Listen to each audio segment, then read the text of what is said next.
प्लास्टिकच्या बाटलीतून पाणी पिल्याने कॅन्सर होतं का? आजकाल सोशल मीडियावर एक गोष्ट खूप व्हायरल होत आहे. प्लास्टिकच्या बाटलीतून पाणी पिलं तर कॅन्सर होतो.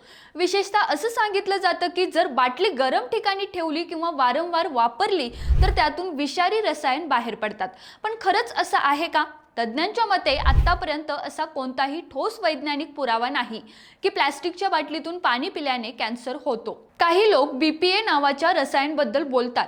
हे रसायन काही प्लास्टिकमध्ये वापरलं जातं आणि ते शरीराच्या हार्मोनवर परिणाम करू शकतं. पण महत्त्वाची गोष्ट म्हणजे बाटलीतून पाण्यात जाणारं BPA खूपच कमी प्रमाणात असतं आणि ते शरीर लवकर बाहेर टाकतं. म्हणूनच FDA आणि इतर आंतरराष्ट्रीय संस्थांनी असं सांगितलं आहे की कमी प्रमाणात BPA सुरक्षित मानलं जातं. गरम केल्यावर किंवा फ्रीजमध्ये ठेवल्यावर कॅन्सरचा थेट धोका असल्याचंही सिद्ध झालं नाही. तरीही प्लास्टिकच्या बाटल्या पूर्णपणे निरुपद्रवी आहेत असं नाही. काही संशोधनात मायक्रोप्लास्टिक शरीरात जाऊ शकतात असं दिसतं आणि यावर अजून अभ्यास सुरू आहे.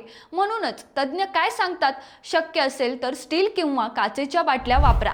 प्लास्टिकच्या बाटल्या खूप दिवस वापरू नका आणि त्या गरम ठिकाणी ठेवणं टाळा. तर शेवटी काय, प्लास्टिकच्या बाटलीतून पाणी पिल्याने थेट कॅन्सर होतो याचा कोणताही ठोस पुरावा नाही. पण आरोग्याच्या दृष्टीने सावध राहणं नेहमीच चांगलं. रोकठोक महाराष्ट्राला सबस्क्राईब करा आणि बेल आयकॉनवर क्लिक करायला विसरू नका.